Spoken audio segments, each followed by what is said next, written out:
Hello everyone, कैसे हैं? ठीक है, आप लोग खुश हैं? एकदम बिंदास रहिए। आई एम एस्कर सुमन, आपके सामने एक नया टॉपिक लेके आ रहे हैं। ठीक है, मैथ का एक नया ब्रांच ही है, उस ब्रांच में फिर देखिए एक न्यू टॉपिक है। ये जो टॉपिक है, इस टॉपिक से बहुत सारे लोग बहुत पीछे हटते हैं। ठीक है, इस टॉपिक का नाम वैसे बता देते हैं, जियोमेट्री। ठीक है, जियोमेट्री से बहुत सारे स्टूडेंट बहुत पीछे भागते हैं, लेकिन आपको हम इतना विश्वास दिलाते हैं कि ये क्लास करने के बाद आपको एक 2 से 3 क्लास का बच्चा समझ सकता है, तो आप क्यों नहीं समझ सकते?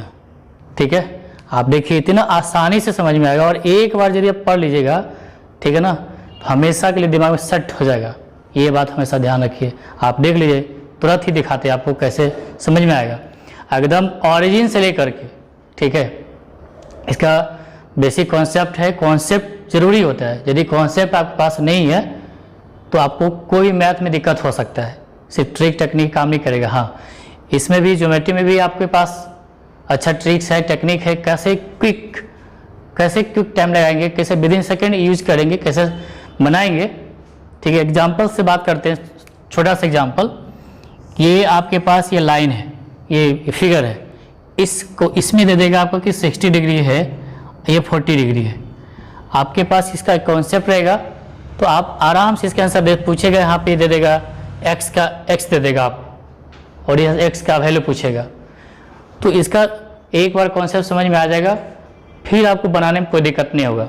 फिर आपसे सवाल यह करेगा कि ये लाइन दिया हुआ है पैरेलल, और ये ऐसे करके दे देगा ऐसे, और ये देगा आपके पास, मान लेते हैं कि 100 डिग्री, और ये आपके पास देगा 60 डिग्री। तो आपसे ये पूछेगा कि एक्स का वैल्यू क्या होगा। ठीक है, तो बस कुछ नहीं, इस एक्स का वैल्यू पूछेगा, दोनों का ऐड कर लीजिए, 100 डिग्री हो जाएगा, 100 डिग्री आ जाएगा, और इसमें से इसको घटा दीजिए, कितना का 40 है, यहाँ पे आपके पास 40 डिग्री आ जाएगा। ठीक है, तो बहुत ऐसे सवाल है।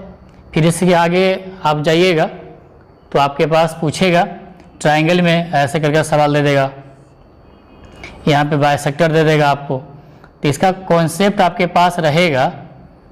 ठीक है, अब आपके पास ये 40 डिग्री देगा, तो कुछ नहीं, 90 डिग्री में इसका हाफ करके ऐड कर लीजिए, तो ये आगे आपसे पूछेगा क्या होगा। ठीक है, तो बहुत सारे सवाल है। फिर पॉलीगॉन से सवाल रहेगा, उस पॉलीगॉन में एक दे देगा कि इतना इंटीरियर एंगल इतना है, तो किस पॉलीगॉन का ये हो सकता है, पॉलीगॉन का नाम पूछेगा आपसे।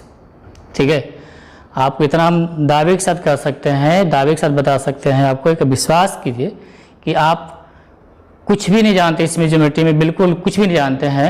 आप देखिएगा इतने अच्छे समझ में आ गया, तो दिमाग में सेट हो, दिमाग में क्या दिल में भी समझ में आ जाएगा।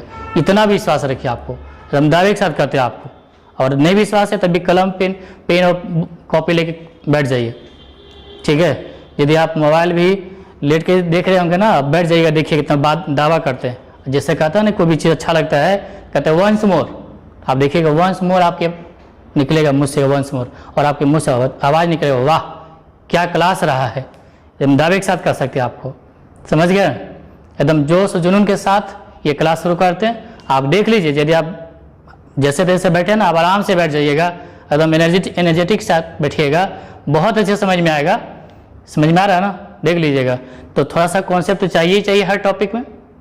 ठीक है, उसके बाद ट्रिक्स और टेक्निक का इस्तेमाल कैसे करेंगे इस ज्योमेट्री में, विद इन सेकेंड में बनेगा, एकदम दावे के साथ करते हैं आपको, देख लीजिएगा आपको। ठीक है, आप पेन और कॉपी लेके तैयार रहिए। ठीक है ना, तो आगे बढ़ते हैं फिर।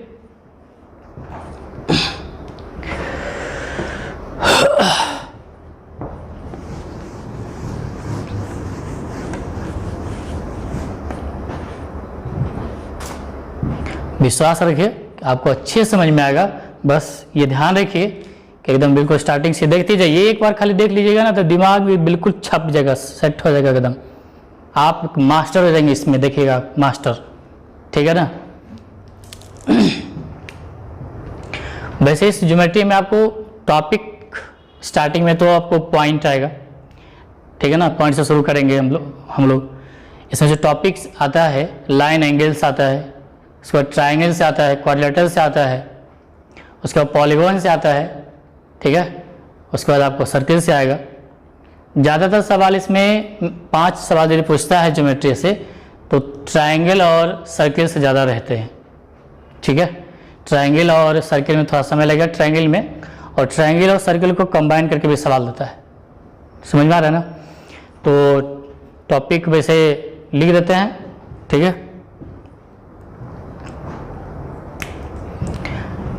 तो इसमें जो टॉपिक होगा लाइन और एंगल होगा, उसके बाद आपको इसके बाद जो है स्टेप बाय स्टेप है, ठीक है ना। स्टेप बाय स्टेप चढ़ने में ना कहीं दिक्कत नहीं होगा आपको।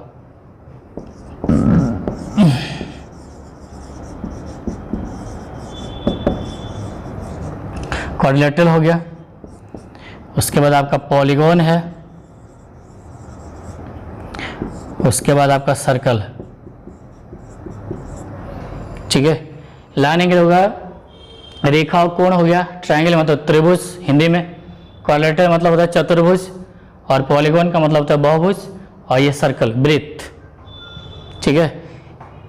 इतने टॉपिक्स आपको सवाल आते हैं ज्योमेट्री में, और ज्योमेट्री आपका क्लियर है तो मेंसुरेशन भी आपका एकदम क्लियर रहेगा। समझ में आ गया ना, क्योंकि ये सही है तो फिर मेंसुरेशन आराम से बनेगा। और मेंसुरेशन में भी देखिएगा, इसका टॉपिक लेंगे मेंसुरेशन का, उसका हर एक कुछ फॉर्मूले से एकदम दिमाग बिल्कुल सेट रहेगा, तो बिना सोचे हुए दिमाग एकदम लब से निकलेगा कि इसका फॉर्मूला क्या होता है। कुछ जगह फॉर्मूला जहाँ पे यूज होता है, ठीक है, जैसे सिलेंडर का वॉल्यूम पूछेगा, पाई स्क्वायर एच होता है, तो फटाक से एकदम एक बार उसको भी समझा देंगे कि कैसे इसका फॉर्मूला आता है, और कहीं भूल भी जाएंगे तो आप खुद ड्राइव कर सकते हैं इसको, ठीक है। तो उसके लिए भी आपको बढ़िया समझा देंगे, मेंसुरेशन के लिए भी क्षेत्रमिति इसको बोलते हैं आप। और ये कह तो रहे हैं कि 2 क्लास से 3 क्लास का बच्चा समझ सकता है, तो आप क्यों नहीं समझ सकते? समझ में आ रहा है ना, हम आपको कह रहे हैं आपको, ठीक है, उनको भी कह रहे हैं, जो बैठे हुए हैं उनको भी कह रहे हैं, आ रहा है समझ में जी मेरी बात, ठीक है। तो इतना टॉपिक पढ़ना है, फिर मेंसुरेशन में भी देखेंगे, इसी से रिलेटेड है, इसमें ही बहुत सारे कुछ ऐसे बता देंगे ताकि मेंसुरेशन में भी डायरेक्ट काम देगा आपको इसी में ही, ठीक है।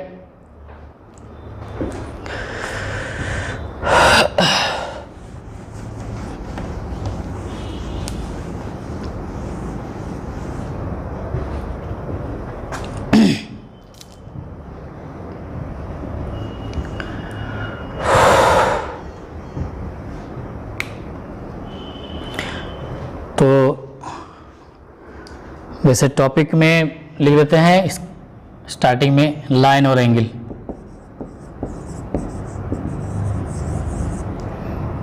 लाइन का मतलब होता है रेखा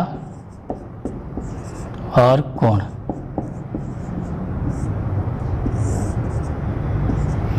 वैसे कभी पूछेगा कि फादर ऑफ ज्योमेट्री, आपसे पूछेगा कि ज्योमेट्री का जनक कौन है।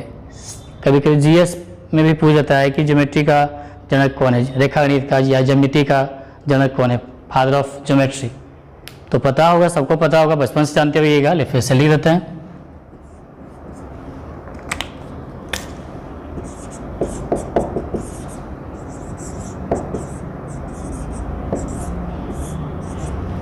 ये फादर ऑफ ज्योमेट्री। कभी कभी कहीं मिस्टेक से लिख देते हैं पाइथागोरस का नाम, तो वो नहीं, ये याद रखना, यूक्लिड, ठीक है। वैसे एक कहानी सुनाते हैं, ठीक है।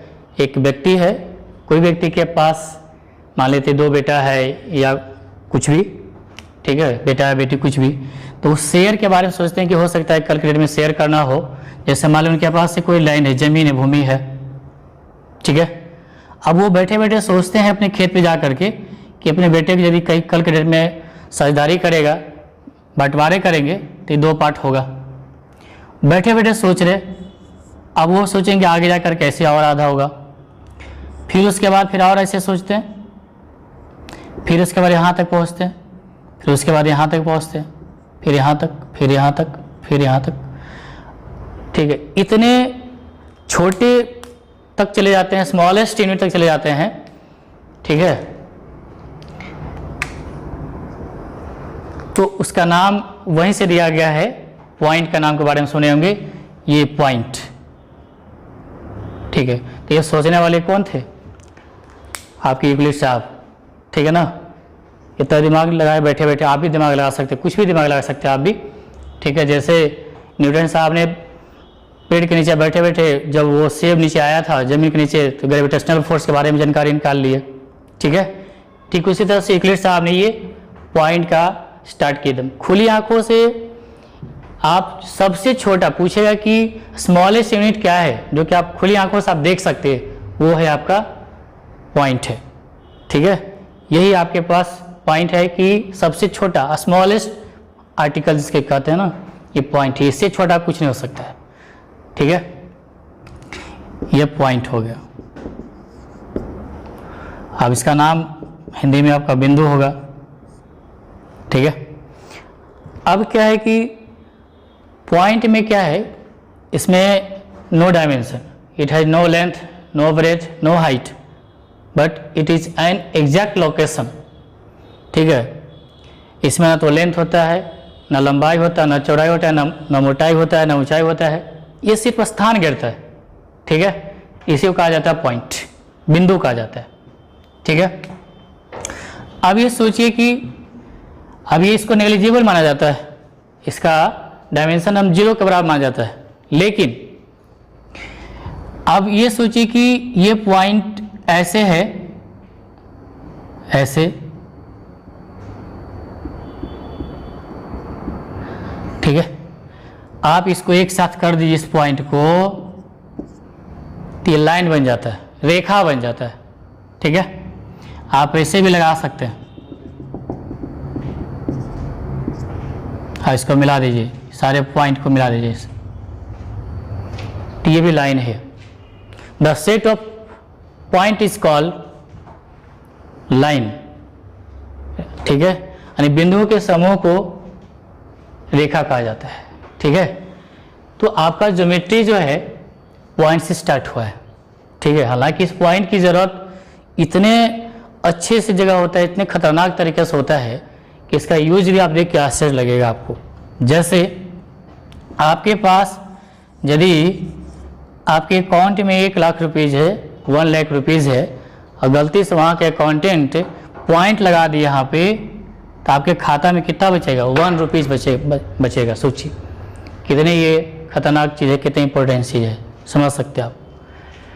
1 लाख को यदि 4 व्यक्ति के बीच में शेयर करना होता है, ठीक है, तो आप इसमें पॉइंट ऐसे करके 5 आएगा, 0.25 आएगा, इतना लाख, ठीक है।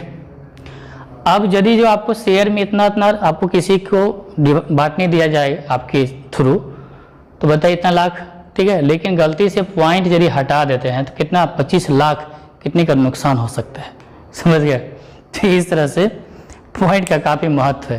पॉइंट ही तो है, आपके पास अच्छा पॉइंट है तो आप कुछ भी कर सकते हैं, इसलिए पॉइंट को आप इग्नोर नहीं कर सकते। हालांकि इसका डायमेंशन 0 बताया है, it has no length, no breath, no height, ठीक है, but it is an exact location.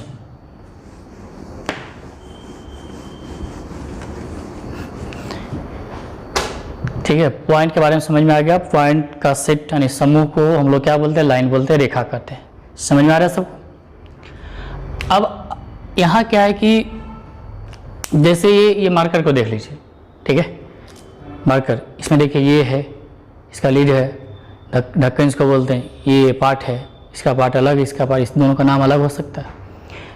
लेकिन देखिए यहाँ पे ये जो लाइन है आपका, लाइन में जो 2 एरो देख रहे हैं ना, इसमें इनफाइनाइट पॉइंट है और असंख्य बिंदुएं हैं। कहीं पूछेगा एक रेखा पे कितने बिंदुएं हो सकते हैं, तो अनलिमिटेड होगा, इसमें आप लिमिट नहीं बता सकते कितना होगा, ठीक है। और ये एकदम इन्फिनिट तक जाता है, और ये एरो का मतलब होता है इन्फिनिट, दोनों तरफ इन्फिनिट तक जाता है, इन्फिनिट तक जाता है, अनंत तक जाता है, असंख्य, असीमित है, ठीक है। अब इस लाइन के बारे में बताया है। अब देखिए, इसको यदि आप ब्रेक, यहाँ पे ब्रेक करते हैं, ये,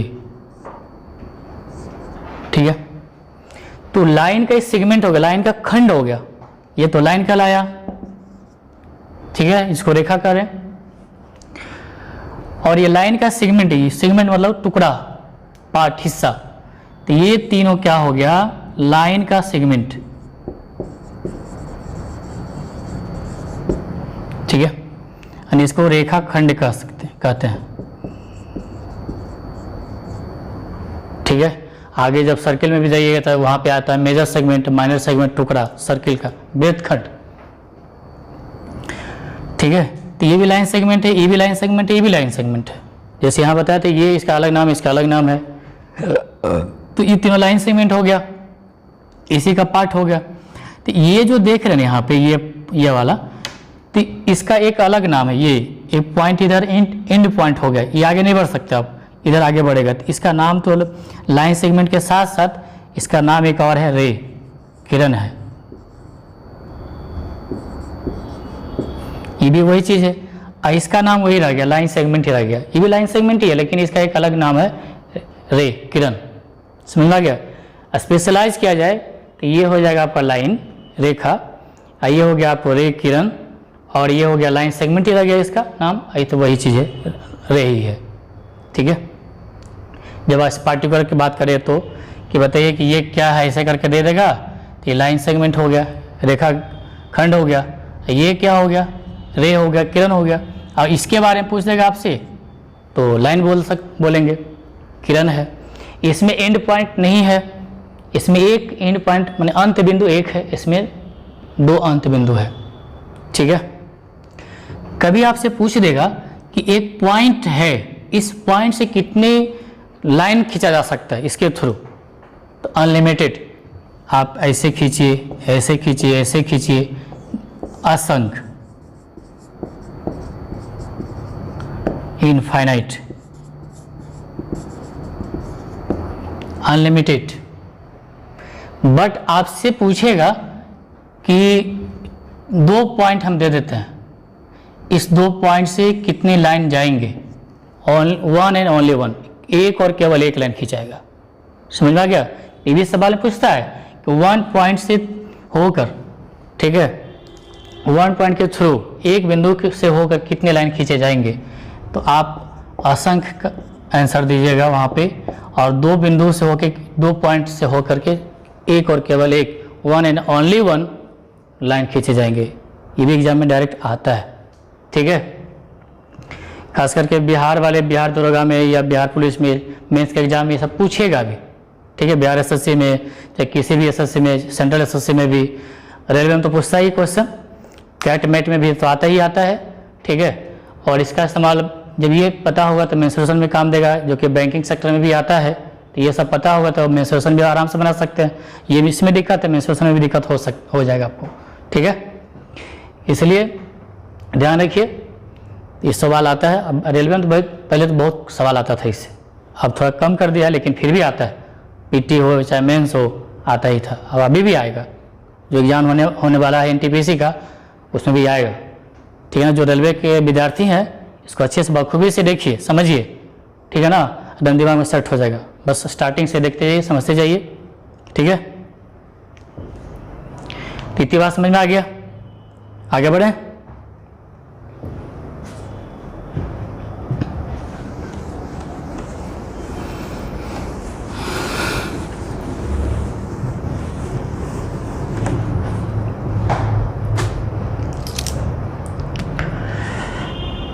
अब हम आपसे सवाल करेंगे कि अभी तो बताया कि इसका पार्ट मार्कर का, उसी तरह से लाइन का पार्ट बताया। अब इसमें वैरायटी होता है, जैसे देखिए इसमें अलग अलग वैरायटी का हो सकती है, ब्लैक है, ग्रीन है, रेड है, और भी अलग वैरायटी करा सकता है, वैरायटी, टाइप ऑफ, ठीक है। तो आपसे इसमें पूछेगा कि टाइप ऑफ लाइन, लाइन कितने तरीका, तो आप सिंपल से देख सकते हैं। तो वैसे लाइन जिसका डायरेक्शन फिक्स्ड है, तो ये कहलाता है स्ट्रेट लाइन, सरल रेखा।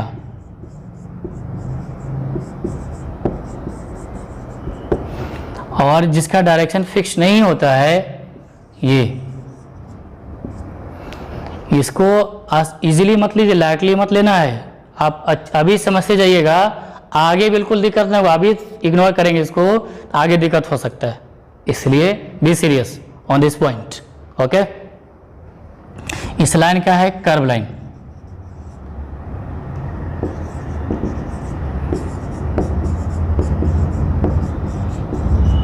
वक्र रेखा। और क्या लगता है कि खाली इसी लाइन का इस्तेमाल होता है, इसका इस लाइन का यूज नहीं होता, इसका भी लाइन यूज होता है। अब आप बताइए, अभी बताए फिक्स डायरेक्शन वाला को स्ट्रेट लाइन, सीधा लाइन, जिसे कहते हैं ना सचिन स्ट्रेट सिक्स मारा, बिल्कुल सीधा सिक्स मारा, ठीक उसी तरह से स्ट्रेट लाइन है और ये टेढ़ी मेढ़ी रेखा है, कर्व लाइन, इसका डायरेक्शन फिक्स नहीं होता है, ठीक है। अब आप बताइएगा कि आप सब लोग बैठे हैं सामने, देख लीजिए, ठीक है। ये कौन सा लाइन है? आप बताइए लाइन का नाम। दो ही तो लाइन यहाँ पे है टाइप ऑफ लाइन में, स्ट्रेट लाइन है, ये कैसा लाइन है? कर्व लाइन है। ये कैसा लाइन है? कर्व लाइन है, ठीक है। ये कैसा लाइन है? कर्व लाइन है। ये कैसा लाइन है? कर्व लाइन है, ठीक है। और ये कैसा लाइन है? स्ट्रेट है। ये स्ट्रेट है, ये स्ट्रेट है, ठीक है। अब देखिए इसके आ गया, ठीक है। तो ये कर्व लाइन से बना, कर्व लाइन नहीं होता तो कैसे बनाते हैं इस, और स्ट्रेट लाइन ये है, ठीक है। अब ये सोचिए कि ये जो है कौन सा लाइन है? कर्व लाइन है। अब बताइए इसी कर्व लाइन से ही तो आपका सर्किल बनता है। अब कर्व लाइन नहीं होता, सर्किल कहाँ से बनाते? ठीक है, समझ में आ गया ना। अब ये देखिए कर्व लाइन नहीं होता तो ये जो मार्कर का जो देख रहे हैं ना, ये शेप नहीं मिलता आपके पास, ठीक है। ये सीधे यहाँ से स्ट्रेट है और ये राउंडेड है, तो सर्कुलर जो भी है कर्व लाइन से बना होता है। स्ट्रेट है, ये सीधा है तो स्ट्रेट लाइन से बिल्कुल ऐसे सीधा। आपके पास जो मेंसुरेशन में जो सवाल आता है, ठीक है, ये सर्किल बनता है यानी कि वृत्त कर्व लाइन से। आप सिलेंडर के बारे में जो मेंसुरेशन में देखे होइएगा,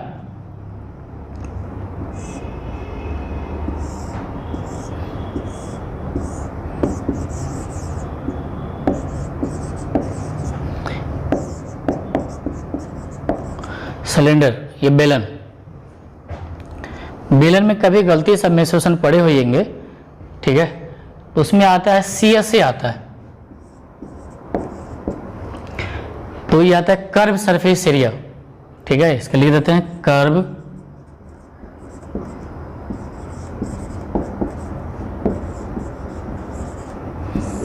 इसका हिंदी में लिखाता है कि वक्र पृष्ठीय या पृष्ठ क्षेत्रफल, ठीक है। तो ये कर्व कहां से है? तो इसी लाइन से है कर्व, ठीक है।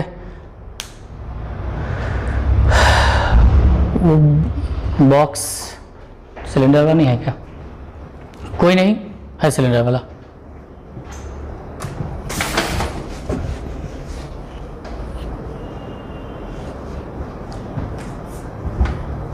हाँ,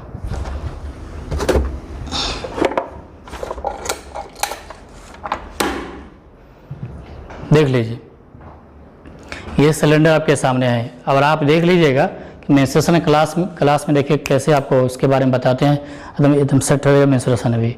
तो ये जो देख रहे हैं ना, ये सर्किल का इसका ये चारों तरफ, तो ये CSA कहलाता है। कौन? टॉप बॉटम को छोड़ दीजिएगा, ये सरफेस जो कहलाता है CSA होता है। ये कर्व लाइन से बना होता है और आपको यहीं पर रहिएगा।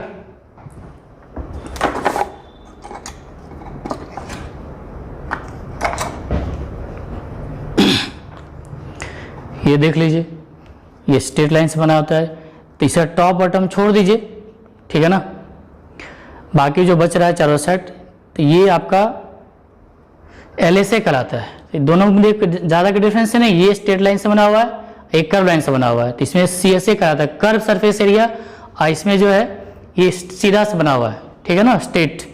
इसमें कहलाता है LSA लेटरल सरफेस एरिया, पार्श्व पृष्ठ क्षेत्रफल। ये होता है वक्र पृष्ठ क्षेत्रफल, CSA LSA, ठीक है। तो इसको भी आप कह सकते हैं LSA लेटरल सरफेस एरिया, इसको भी कह सकते हैं और CSA भी कह सकते हैं, बट इसमें सिर्फ LSA कह सकते हैं, CSA नहीं कह सकते। समझ आ गया ना। तो इसका वॉल्यूम एरिया कैसे निकालेंगे तो हम आसानी से निकाल के बता देंगे, हमेशा जीवन भर के लिए याद रहेगा, कभी भूलिएगा भी नहीं। तो आगे में सेशन में बताएंगे हम आपको।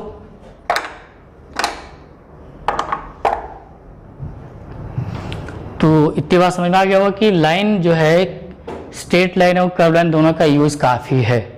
जहाँ पे सर्कुलर है कर्व लाइन आएगा, जहाँ पे स्ट्रेट है सीधा है स्ट्रेट लाइन आएगा, सरल रेखा आएगा। ठीक है।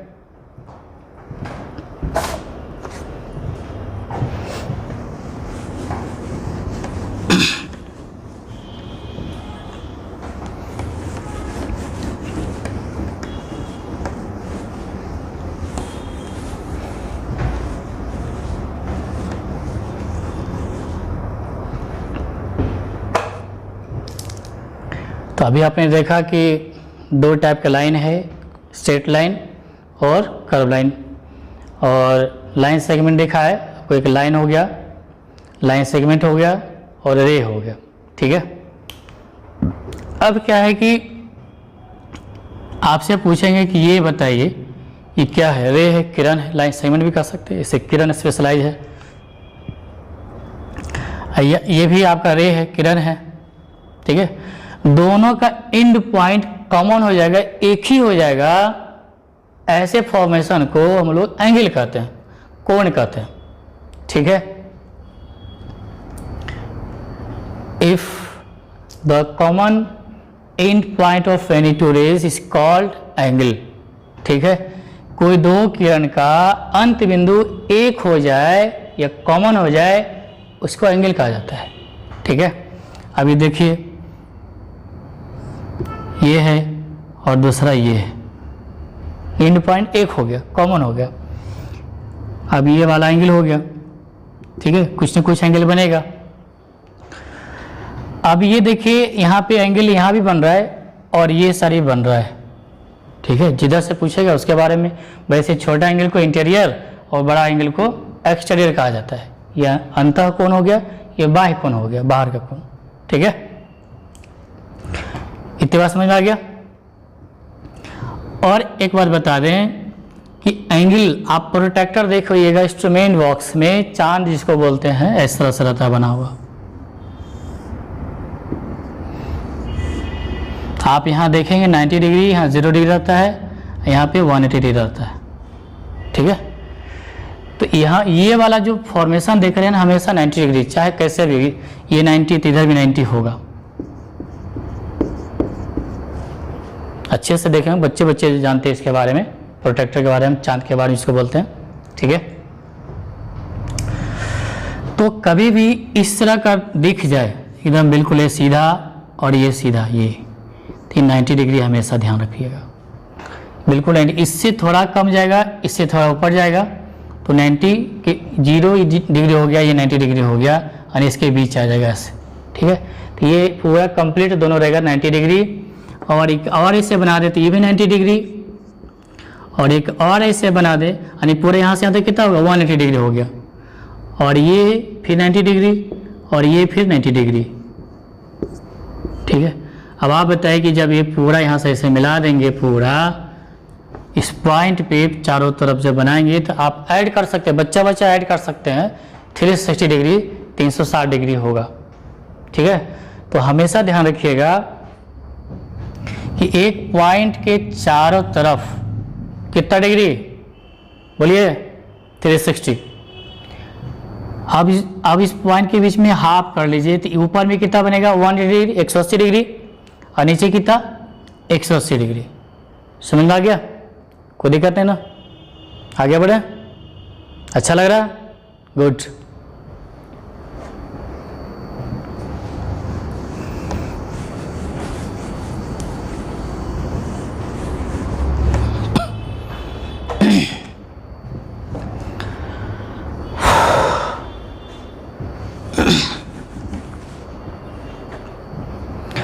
अब तो लाइन के बारे में लगभग चीज़ बता दी आपको। थोड़ा सा एंगल देख लीजिए।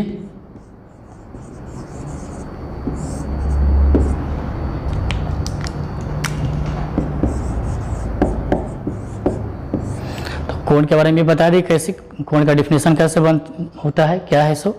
ठीक है। यदि हम आपको ऐसे लिखे हैं, एंगल बना है, यहाँ पे हो सकता है कि 30 डिग्री हो। ठीक है। और यहाँ पे पॉइंट है, यहाँ पे ये नाम रखे, यहाँ पे ओ रखे, यहाँ पे बी रखे। तो आप लिख सकते हैं यहाँ पे एंगल AOB कितना 30 डिग्री।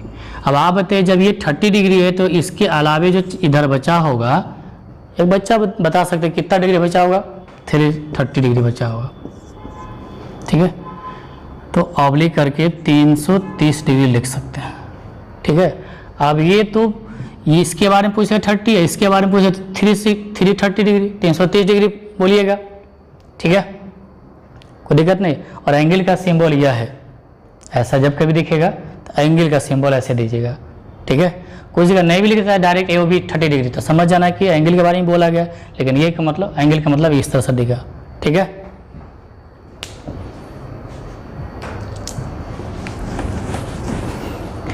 यहीं पे एक बात और जान लीजिए, यहाँ पे ये ऐसे लिखा हुआ है और एंगल पॉजिटिव और नेगेटिव दोनों तरीके से यूज होता है, ठीक है। यहाँ पे 60 डिग्री लिखे हैं, तो ये आप बताइए कि पॉजिटिव कि नेगेटिव, तो कुछ नहीं रहेगा, डायरेक्शन के बारे में कुछ नहीं पता होगा तो हमेशा पॉजिटिव रहेगा, ठीक है। अब यहाँ से एरो देगा, तो ध्यान रखिएगा पॉजिटिव कब नेगेटिव कब, जब एंटी क्लॉकवाइज, घड़ी को उल्टा दिशा में, ठीक है, एंटी क्लॉकवाइज।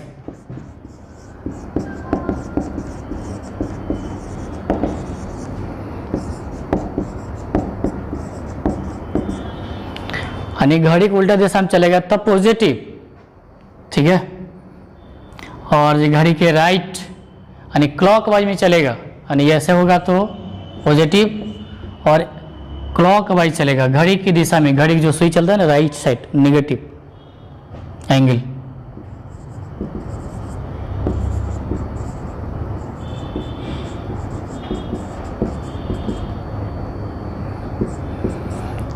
ठीक है, आपको पहले बताए थे, यहाँ तक समझ में आ गया होगा। हमें लगता है कि हमेशा याद रह जाएगा आपको, ठीक है। मास्टर तो बन जाएंगे, लेकिन मास्टर बनने की कोशिश मत कीजिएगा, एग्ज़ाम में रिजल्ट निकालने की कोशिश कीजिएगा। एग्ज़ाम में रिजल्ट आने के बाद उसके बाद आप मास्टर बनिए चाहे कुछ बनिए, लेकिन पहले रिजल्ट जरूर निकालिए। रिजल्ट निकालेंगे तो एक टैग लगेगा आपके पास, ठीक है। जैसे मेरे पास बहुत ही सारा रिजल्ट आया है, ज्वाइनिंग लेटर भी आया है, ठीक है, SSC में भी आया, रेलवे में भी आया है, बैंक में भी आया, बहुत तरह के एग्जाम निकाले हैं, ठीक है, बिहार SSC, सेंट्रल SSC, ठीक है, इस तरह के एग्ज़ाम में आपका बहुत सारा रिजल्ट आया मेरे पास। तो आप पहले रिजल्ट निकालिए, उसके बाद आपको टीचिंग लाइन के पसंद होगा तो बाद में देखिएगा, अभी मत सोचिए। और अभी जो खास करके जो लॉकडाउन चल रहा है ना, ऐसा कहीं समस्या आ गया तो आपको दिक्कत हो जाएगी, इसलिए गवर्नमेंट जॉब लीजिए, आराम से अपना लाइफ को अच्छे से एंजॉय करेंगे, ठीक है। और सरकारी जॉब लीजिए, सरकारी जॉब लेंगे काफ़ी अच्छा रहेगा, गवर्नमेंट जॉब लीजिए, ठीक है, मेहनत कीजिए, ठीक है। मेहनत करने के बाद रिजल्ट आते हैं और आ भी रहा है बच्चे का, ठीक है। चाहे कितना भी डोनेशन दे दे जॉब के लिए, लेकिन आप मेरिट से 100 में 100 क्वेश्चन बना के आएंगे। क्या लगता है कि किसी का रिजल्ट रुकने वाला है क्या? उसके लिए हम लड़के दिखा देंगे आपको कि कैसे रिजल्ट आता है और जॉब कैसा होता है, ठीक है। इसलिए 100% कोशिश कीजिएगा कि एग्ज़ाम में स्कोर खड़ा करें, ठीक है। उसके बाद आपको कोई नहीं रोक सकता है, कितना भी घूस क्यों नहीं दे दे आप, ठीक है। तो ये ध्यान रखिए। आगे बढ़े। अब यहाँ पे देखिए ये एरो दी है ऐसे करके, तो ये पॉजिटिव 60, ठीक है। अब यहाँ से आपको यहाँ तक जाना है ऐसे करके, तो पॉजिटिव, यही चीज़ ऐसे रहता तो क्लॉकवाइज तो नेगेटिव 60 हो जाएगा आपको, ठीक है। और पॉजिटिव डिग्री और नेगेटिव डिग्री का दोनों का काफ़ी महत्व है, ट्रिगो में जाएंगे तो काफ़ी इसका यूज है, ठीक है। एक टॉपिक ही आता है क्लॉक पढ़ने का, क्लॉक से रिलेटेड सवाल आता है, उसमें भी एक काम देगा, काफ़ी काम देगा आपको, वहाँ भी डायरेक्शन में भी काम देगा, जो रीडिंग पढ़ते हैं डायरेक्शन उससे में भी काम देगा आपको ये चीज़, ठीक है। इसलिए अच्छे से समझ जाइए इसको। अब ये देखिए इस यहाँ पे है कोई, इस किसी को यहाँ पे आना है तो पॉजिटिव 60, आप चाहे तो ऐसे भी घूम के जा सकते हैं, ठीक है। तो ये 330 डिग्री, जब यहाँ से ऐसे जब आएंगे राइट साइड में तो नेगेटिव 360 आ जाएगा, ठीक है। यदि डायरेक्शन कुछ नहीं देगा तो 60 और 330। यदि कभी आपसे पूछा कि यहाँ से ऐसे एरो है पॉजिटिव 60 और यहाँ से ऐसे एरो आया तो नेगेटिव 330 आएगा। ठीक है, समझ में आ गया। यदि ये सवाल में ऐसे दे देगा यहाँ पे एंगल कितना बन रहा है, डायरेक्शन के बारे में कुछ नहीं दिया हुआ है कि इधर से जा रहा है किधर से, तो ये 60 होगा तो ये 300 होगा, क्योंकि दोनों मिला के 360 होगा। तो कभी आप, ये तो सिंपल है, एट ए टाइम दो पॉसिबल एंगल, ये छोटा एक बड़ा, ठीक है। और एक बात बता दें, कभी भी दोनों एंगल आपके पास आया है क्वेश्चन में, कोई भी टॉपिक का बनाने में क्वेश्चन में आया 60 और 300, तो छोटा वाला एंगल को प्रायोरिटी दिया जाता है। जब ऑप्शन में नहीं रहेगा तो बड़ा एंगल दे दीजिएगा, 60 की जगह पे 300, ठीक है। लेकिन कभी आपको ज़रूरत पड़ जाए कि पॉजिटिव 60 की जगह पे नेगेटिव कितना लिख सकते हैं, 330 डिग्री लिख सकते हैं, और नेगेटिव 60 की जगह पे पॉजिटिव 330 डिग्री लिख सकते हैं, 330 डिग्री लिख सकते हैं, समझ में आ गया, 330 डिग्री लिख सकते हैं। तो ऐसा ज़रूरत पड़ेगा आगे जा करके, यहीं इसी क्लास तक के लिए सीमित नहीं है, ये बहुत यूज होगा आपको आगे जा करके, ठीक है। बहुत बड़े बड़े एग्जाम में आता है इससे रिलेटेड सवाल।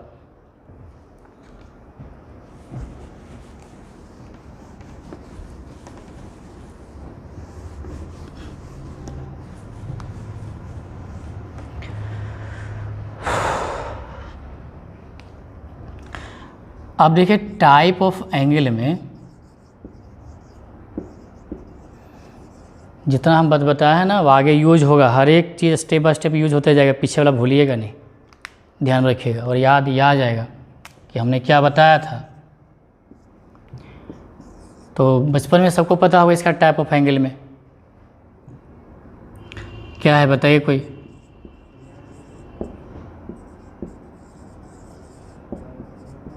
एक्यूट एंगल, न्यून कोण, दूसरा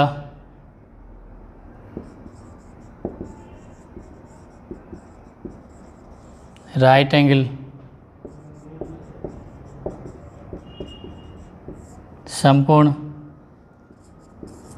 तीसरा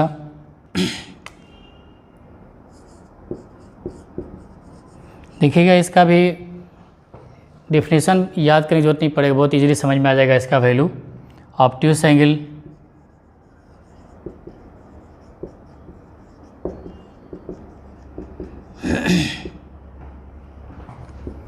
और बताइए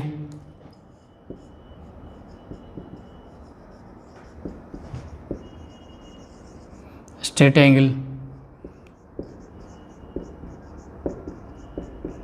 सरल कोण या इसी को रिजु कोण कहा जाता है।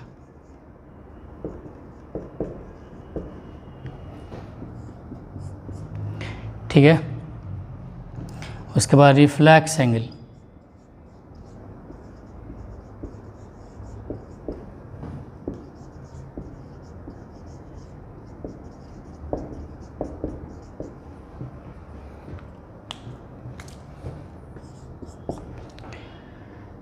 उसके बाद कंप्लीट एंगल,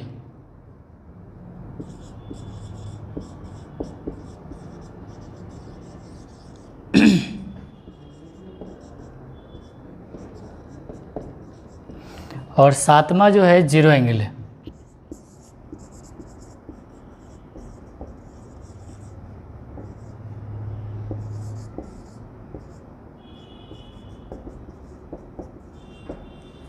शून्य कोण। आपको एंगल का डिफिनेशन बताते समय आपको बताए थे कि दो किरण का एंड पॉइंट कॉमन हो जाए। अब बताइए कि ये किरण है और दूसरा जो किरण ये था, इसको उठा के यहाँ ले इसी पर रख दीजिए। अब बताइए यहाँ पे कितना एंगल बना? एंगल बना कि नहीं बना? बना है एंगल 0 डिग्री। ठीक है, तो ये जिस एंगल का मेजरमेंट जिस कोण की माप 0 डिग्री होगा तो उसको शून्य कोण कहा जाता है। और ज़्यादातर एंगल का यूज़ करने के लिए थीटा का इस्तेमाल करता है, किसी भी चीज़ का इस्तेमाल कर सकते हैं, कुछ भी ABCD कोई भी सिम्बल्स। तो थीटा लिखते हैं, एंगल का एक सिंबल दे दिया आपको थीटा, अल्फा बीटा गामा कुछ भी ले सकते हैं। 0 डिग्री, तो नाम से पता चल गया 0 डिग्री। जिस एंगल का मेजरमेंट 0 डिग्री हो उसको 0 एंगल कहते हैं।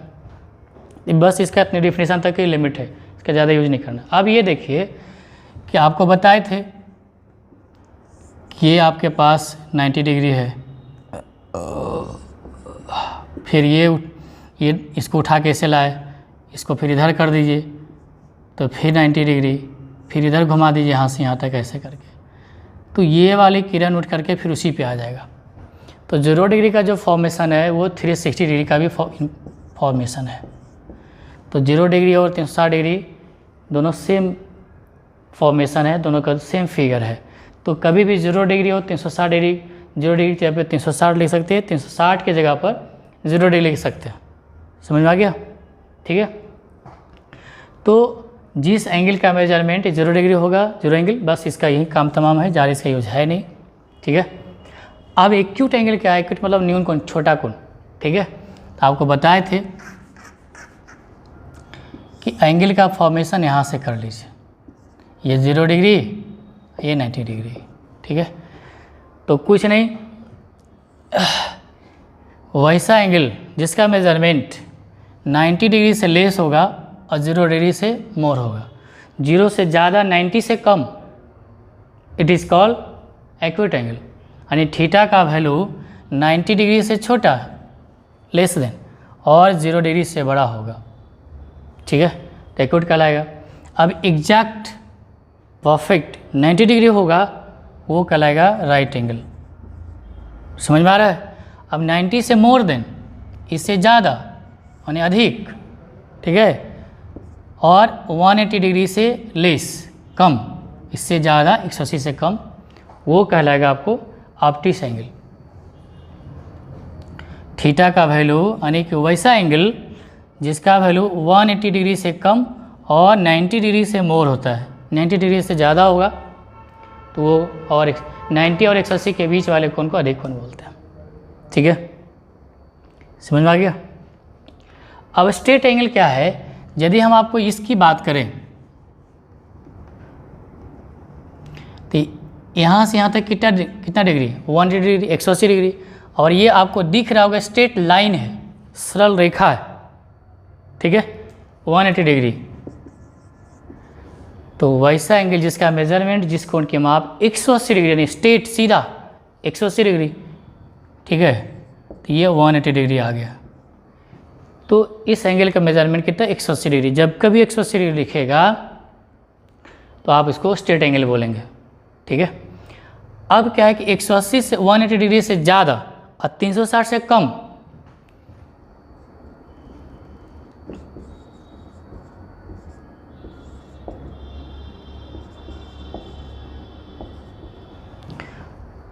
ठीक है। अब 180 डिग्री से ज़्यादा और 360 से कम, वो क्या कहलाएगा? रिफ्लैक्स एंगल, पुनर्युक्त कोण कहलाएगा आपका। ठीक है। और कंप्लीट, ये छूट गया था। ठीक है। तो कंप्लीट एंगल में आप ये देखिए कि यहाँ से शुरू किए और यहाँ से कंप्लीट पूरा हो गया, तो कंप्लीट कितना? 360 डिग्री, 360 डिग्री। तो इसके बहुत आसान है, थीटा का वैल्यू यानी कि उस एंगल का वैल्यू कितना? 360 डिग्री होगा, तो पुनर्युक्त, सॉरी, ये कंप्लीट एंगल होगा। ठीक है। पूर्ण कोण होगा 360 डिग्री। अब तो अच्छे समझ में आ गया। 90 से लेस, 0 से मोर, आपका एक्यूट एंगल कहलाएगा, न्यून कोण। राइट एंगल 90 डिग्री के इक्वल हो गया। राइट एंगल, राइट एंगल मतलब 90 डिग्री, एकदम उठते बैठे सोते जागते बोलते रहिए, राइट एंगल 90 डिग्री। और ऑप्टिस एंगल 90 से मोर, 180 से लेस, 90 से मोर। स्ट्रेट एंगल सीधा 180 डिग्री, और 180 से ज़्यादा, 360 से कम, रिफ्लैक्स एंगल। और कंप्लीट एंगल कौन सा? पूरा 360 डिग्री। ठीक है। 360 डिग्री कंप्लीट एंगल कहलाता है। समझ में आ गया? ये तो टाइप ऑफ एंगल में आ गया, इसके अलावे भी नाम आता है एंगल का। ठीक है। ये ध्यान रखिएगा इस चीज़ को।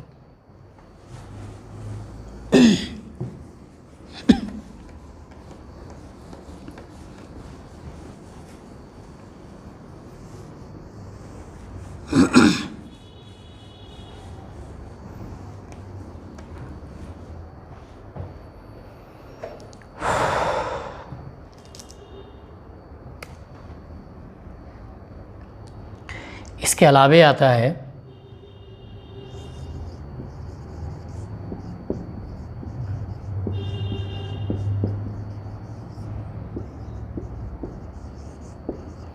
कॉम्प्लीमेंट्री एंगल, इसका नाम आता है पूरक, अनुपूरक,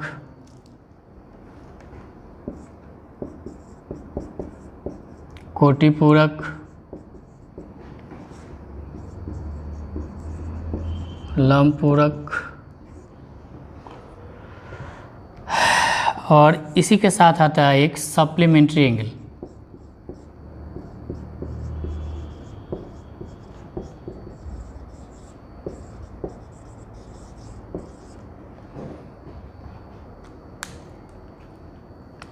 इसका नाम है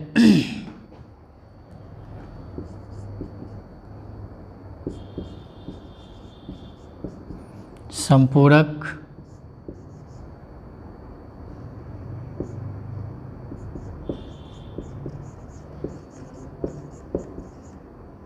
ऋजुपूरक। जैसे पूरक लिखा है, ठीक है, जैसे व्यक्ति और समाज एक दूसरे का पूरक होता है। पूरक मतलब दो पार्ट, ठीक है, दो पार्ट पूरक। पूरक मतलब उसके बगैर वो नहीं, उसके बगैर ये नहीं, ठीक है। खाने बगैर आप नहीं तो खाना आपके लिए पूरक हो गया, ठीक है। अब ये कॉम्प्लीमेंट्री एंगल में क्या है, अब एक बात और जान लीजिए कि ये जो 90 डिग्री है, इस 90 डिग्री को हम लोग क्या बोले थे, समकोण, राइट एंगल।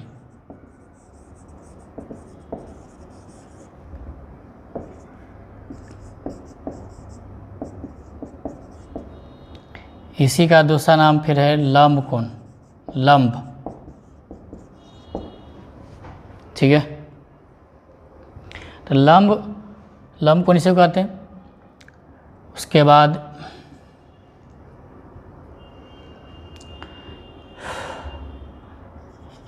अभिलंब के बाद आएगा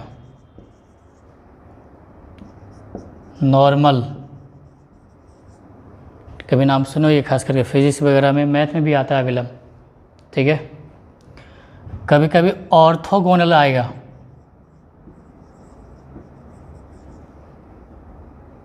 ठीक है, लंब या अभिलंब, ठीक है। ये सब एक ही चीज़ है। ऑर्थोगोनल आए, लंब या अभिलंब, नॉर्मल वही चीज़। उसके बाद हिंदी में लंब कोण, समकोण 90 डिग्री, ठीक है। अब यहाँ देखिए लंब में 90 डिग्री में पूरक लगा, पूरक मतलब दो पार्ट, ठीक है। तो 90 डिग्री का दो पार्ट कर दीजिए, मतलब दोनों पार्ट को मिला के कितना डिग्री हो जाएगा, 90 डिग्री हो जाएगा, ठीक है। तो वैसे दो एंगल जिसका सम 90 डिग्री होगा वो कहलाएगा कॉम्प्लीमेंट्री एंगल, दो एंगल का सम। जैसे 40 डिग्री की बात करें हम, और तो इसका कॉम्प्लीमेंट्री एंगल कौन होगा, कॉम्प्लीमेंट कौन देगा इसका, 50 डिग्री देगा। और 50 डिग्री का कॉम्प्लीमेंट्री कितना होगा, 40 डिग्री होगा। एक दूसरे का कॉम्प्लीमेंट्री है, पूरक है, 40 का 50 और 50 का 40, यानी कि दो एंगल का सम आपके पास हो जाता है 90 degree. It is called complementary angle, ठीक है। और समझ में आ गया। तो पूरक बोलिए, अनुपूरक, कोटिपूरक, लंबपूरक। अब आगे क्या है, सप्लीमेंट्री एंगल, समपूरक या ऋजुपूरक। अभी बताया था स्ट्रेट एंगल, उसका नाम बताया सरल कोण या ऋजु कोण। ऋजु कोण मतलब कितना, ऋजु कोण मतलब कितना, 180 डिग्री सरल कोण को बोलते हैं। तो 180 को दो पार्ट कर दीजिए, यानी कि दो एंगल का सम यदि 180 डिग्री हो जाए, 180 डिग्री हो जाए, वो कहलाएगा ऋजुपूरक, यानी कि सप्लीमेंट्री एंगल, ठीक है। अब यहाँ 40 डिग्री है, यहाँ लिख देते हैं, ठीक है। 40 डिग्री का सप्लीमेंट्री तो 140 डिग्री, और 140 डिग्री का सप्लीमेंट्री 40 डिग्री। समझ में आ गया अच्छे से कि कॉम्प्लीमेंट्री क्या है और सप्लीमेंट्री। अब या तो दो एंगल का सम 90 या तो दो एंगल का सम 180 डिग्री आएगा, ठीक है। कहीं पूछेगा कि बताइए कि 100 डिग्री का सप्लीमेंट्री क्या होता है, 80 डिग्री, ठीक है। और यदि आपसे पूछेगा कि 70 डिग्री का कॉम्प्लीमेंट्री एंगल पूरक कोण तो कितना होगा? 70 डिग्री का पूछेगा तो 20 या 20 डिग्री का पूछेगा तो 70 डिग्री कॉम्प्लीमेंट्री का। सप्लीमेंट्री का यदि आपसे पूछेगा कि 30 डिग्री का क्या होगा तो 150 का क्या होगा 30 डिग्री, दोनों मिला के 180 डिग्री होना चाहिए।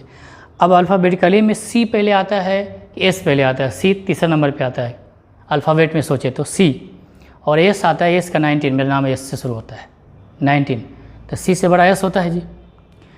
तो सी छोटा में आता है अल्फ़ाबेटिकली नंबर में, तो 90 डिग्री और 180 डिग्री में 90 छोटा होता है, 180 बड़ा होता है, तो सिंपल ही तो 90 डिग्री छोटा हुआ तो कॉम्प्लीमेंट्री सी वाला होगा 90 डिग्री से रिलेटेड, और एस 180 डिग्री वाला आ जाएगा। समझ में आ गया? आप कन्फ्यूजन तो नहीं रहेगा कॉम्प्लीमेंट्री और सप्लीमेंट्री में, ठीक है। 180 डिग्री सप्लीमेंट्री और 90 डिग्री रहेगा तो कॉम्प्लीमेंट्री, यानी दो एंगल का सम 90 डिग्री कॉम्प्लीमेंट्री, दो एंगल का सम 180 degree 180 degree, it is called supplementary angle. समझ में आ गया अच्छे से? उम्मीद करते हैं कि बहुत अच्छे समझ में आ गया होगा, ठीक है।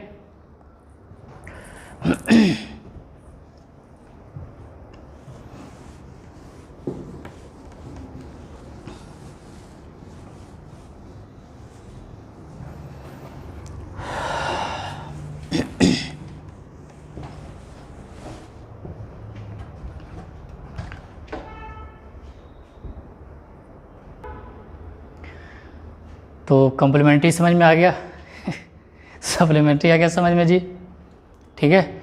इसके अलावे और भी एंगल है, नाम सुने होइएगा, सुना सुना सा लग रहा होगा, याद कीजिए, थोड़ा थोड़ा याद आएगा, और जैसे जैसे एंगल बताते गए वैसे उसे ध्यान में रखिएगा, एकदम याद रहेगा हमेशा, ठीक है, भूलने का कोई गुंजाइश ही नहीं है। तो आपको बता दें इसके अलावे क्या एंगल है, ठीक है। आसन्न कोण, एडजेसेंट एंगल का नाम सुने होंगे, निकटवर्ती एंगल का नाम सुने होंगे, ठीक है, सनिक आसन्न कोण, ठीक है।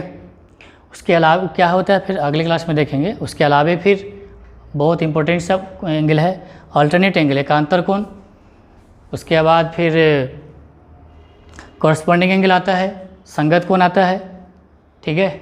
उसके बाद फिर वर्टिकली अपोजिट एंगल आता है, शीर्षाभिमुख कोण आता है, ठीक है।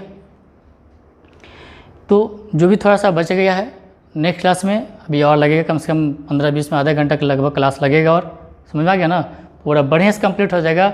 अब पूरे होल लाइफ के लिए आपको ज्योमेट्री दोबारा पढ़ने की जरूरत नहीं होगा, समझ में आ गया ना। आप इसको कहीं आपको लग रहा हो तो थोड़ा पीछे रिपीट करके देख लीजिएगा, ठीक है ना, अच्छे समझ में आ जाएगा। बार बार देखिए, अब यह आपको लगता होगा कि चलिए समझ में आ गया होगा, और वंस मोर आप निकलेगा मुझसे कि चलो वाह क्या क्लास था, समझ में आ गया ना जो मैंने कहा था, और अभी आपको सुनने को मिल रहा है ना, ठीक है। आज रखें यहाँ तक, all the best, thank you.